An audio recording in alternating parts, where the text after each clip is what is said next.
Hello, সবাই কেমন আছেন? আশা করছি সবাই খুব ভালো আছেন।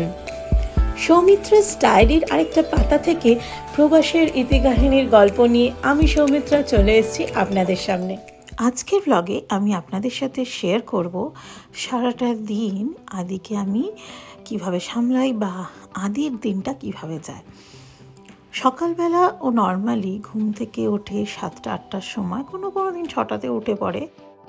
রাত্রিরে যখনই ওকে ঘুম পাড়াই ওকে স্লিপিং ব্যাগে ভরে দিই, কারণ কম্বল ওর গায়ে দেওয়া যায় না, কারণ কোথায় মুখে চাপা পড়ে যাবে সেটা একটা টেনশন যেমন থাকে, তেমনই যদি এদিক ওদিক উঠে যায় কম্বল থেকে বেরিয়ে পড়বে, ঠান্ডা লেগে যেতে পারে। তাই আর কি ওকে এই স্লিপিং ব্যাগে ভরে দেওয়া। ঘুম থেকে উঠে একজন ভ্যাবলুর মতো বসে রয়েছে। ওরে বাবাজি, ডাইপার চেঞ্জ, ড্রেস চেঞ্জ, এই সমস্ত কিছু হয়ে যাওয়ার পরে ওনার প্রথম কাজ হচ্ছে এই ওর হাঁটি হাঁটি খেলনাটা নিয়ে গোটা ড্রয়িং রুমে একটু করে চক্কর দেওয়া। সকালের দিকে এখন ঠান্ডা থাকে, তাই আদিকে ঘুম থেকে উঠিয়েই ফ্লিস শার্টে পরিয়ে দিই। তারপরেই প্রথম কাজ আদির ব্রেকফাস্ট বানানো। যখন ওর ব্রেকফাস্ট বানাই ও মেনলি এই খেলনাটা নিয়ে খেলে, আদারওয়াইজ ক্রিবের মধ্যে দাঁড় করিয়ে দিই। আমাদের ক্রিবটা চাকা লাগানো, তাই জন্য যখনই মনে হয় ঘরে নিয়ে যাই কিংবা ড্রয়িং রুমে রেখে দিই কিংবা রান্নাঘরের কাছাকাছি রেখে দিই, যেখান থেকে ওকে আমি দেখতে পাবো। আজকে ব্রেকফাস্টে ওকে দিয়েছিলাম কলা, স্ক্রাম্বলড এগ আর অ্যাভোকাডো টোস্ট। ম্যাক্সিমাম জিনিসটা নিয়েই কিন্তু ও খাচ্ছে খুবই কম, বাট তাও আমি সব কিছু ওর সামনে রেখে দিই। কখনো কখনো খেলার চলে ও খেয়েও ফেলে। আদি যতক্ষণ ব্রেকফাস্ট করছিল ততক্ষণ একটুখানি ভাত ওর জন্য বসিয়ে দিয়েছিলাম। যদিও এই যে রেসিপিটা তৈরি করছি এটা আমি ওকে রাত্রিরে দেব। আদিকে নিয়ে যখনই বেরোই আমি চেষ্টা করি এমন একটা রেসিপি ক্যারি করার যেটাতে ওকে খাওয়াতে সুবিধে হোক, যে কোনো অবস্থাতেই থাকুক না কেন, কোলে হোক গাড়িতে হোক, ওকে ইজিলি খাওয়ানো যাক। আর এই কারণে প্যানকেক টাইপস রেসিপি আমার খুবই প্রিয়, বিশেষ করে যদি আদিকে নিয়ে বাইরে যাওয়া হয়, সে লাঞ্চেই হোক কিংবা ডিনারে। তো আজকের ডিনারে আমি ওকে এই রাইস প্যানকেকটা বানাবো, যেটার মধ্যে আমি একটা মাছ সেদ্ধ করে কাঁটা ছাড়িয়ে মাখিয়ে দিয়েছি, আর তার সাথে সবজি রয়েছে, আর সামান্য নুন আর গোলমরিচ, আর কিচ্ছু না।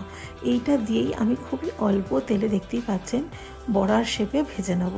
খুবই টেস্টি একটা খাবার, যেটা আদি মাঝে মাঝেই খায়, খুব পছন্দও করে ও। তবে হ্যাঁ, এখানে যে কটা হচ্ছে তার মধ্যে মোস্ট প্রবাবলি 2 থেকে 3টে খাবে, বাদ বাকি সব আমাদের পেটেই যাবে। আদি এখন ছোট বলে রান্নাগুলো আমি ফ্রেশলি করার চেষ্টা করি। যেমন ভাতটা আমি সদ্য কুক করে তারপর জিনিসটা বানিয়েছি, কিন্তু আপনারা চাইলে এই জিনিসটা একটু স্পাইসি করে লেফট ওভার রাইস দিয়ে কিন্তু করতেই পারেন। ইভিনিং স্ন্যাক্স হিসেবে কিন্তু এটা খুব সুন্দর একটা রেসিপি। তবে আপনারা দেখতেই পাচ্ছেন আমি খুব একটা তেল দিইনি, তাই জাস্ট দুদিকটা হালকা প্যান শেড করে নিয়েই আমরা এগুলোকে এয়ার ফ্রায়ারে দিয়ে দেবো ফুললি কুক হওয়ার জন্য।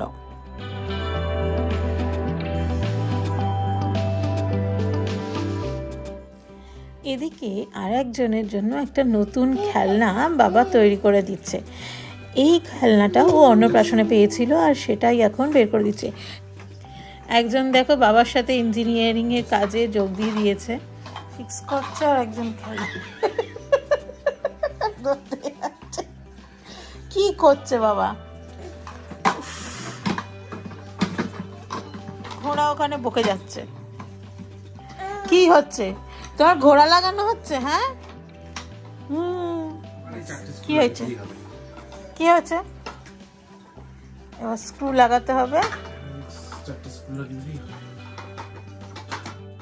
আদি রাত্রিরে ডিনার যেমন হয়ে গেছে, কিন্তু লাঞ্চটাও তো করতে হবে, তাই আরেকটা সাইডে আমি একটু ডাল সেদ্ধ বসে দিয়েছিলাম।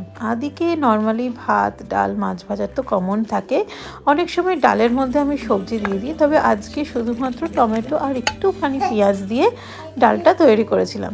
আর তার সাথে ছিল কাতলা মাছ ভাজা। পিস পোলাও তো হয়েইছে, ওকে একটুখানি পিস পোলাও দেবো।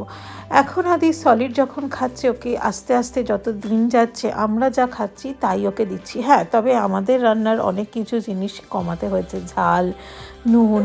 অনেক সময় ওর জন্য একটু রান্না তুলে রেখে তারপর আমাদের যে সমস্ত হেভি স্পাইসেস লাগে সেগুলো আমরা পরে দিই। আদির জন্য এই প্লেটগুলো অ্যামাজন থেকে কিনেছিলাম। এতে খুব সুন্দর করে খাবার মেজারমেন্ট করে আদিকে খাবার দেওয়া যায়, আর এতে বোঝাও যায় যে কতটা ভাত খেলো, কতটা মাছ খেলো। তো এইরকমভাবে আমি পরিমাণ মেপে ওকে সবসময় খাবারটা দিই। আর এখন ওকে এই চেয়ারে বসিয়ে দিয়েছে, আর বেবসটা পরিয়ে দেবো। বেবসটা পরানো হয়ে গেলে ওকে আজকে খাইয়ে দেবো, কারণ আজকে জিনিসটা ওকে নিজে খাওয়ানোর মতো জিনিস নয়।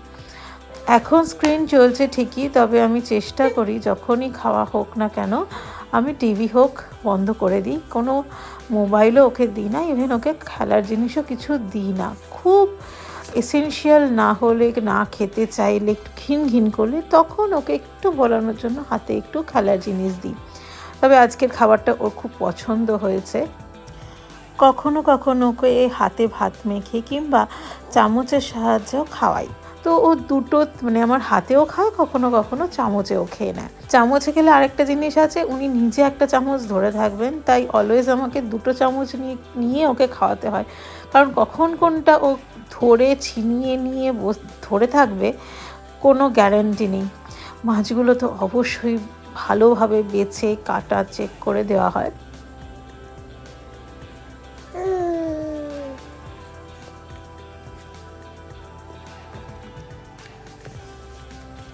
বলতে গেলে আজকে অনেকটাই ও খেয়ে নিয়েছে, এইটুকুনি আর খায়নি। ওকে আমি আর জোরও করি না, যদি খাবার খাওয়া হয়ে যায় এরপর ওকে এই ট্রেটা সরিয়ে দিয়ে ওকে ভালো করে মুখ মুছিয়ে ক্রিবে রেখে দেবো। আর তারপর নয় ওর কার্টুন চ্যানেল কিছু একটা চালিয়ে দিয়ে, আদারওয়াইজ গোপাল ভাঁড় চালিয়ে দিয়ে আমাদের লাঞ্চটা করে নেব। তো এই ছিল আজকে সারাটা দিন আদির কেমন যায়, আদি কী খায়, সবটাই আজকে আপনাদের সাথে শেয়ার করলাম। আজকে ব্লগটা খুব বেশি আর বাড়াচ্ছি না, এখানেই এন্ড করছি। দেখা হচ্ছে খুব শিগগিরই তাহলে পরের ব্লগে। আজকের জন্য ব্লগটা এখানেই শেষ করছি। সবাই খুব ভালো থাকবেন, হাসি খুশি থাকবেন। দেখা হচ্ছে খুব শিগগিরই পরের ব্লগে।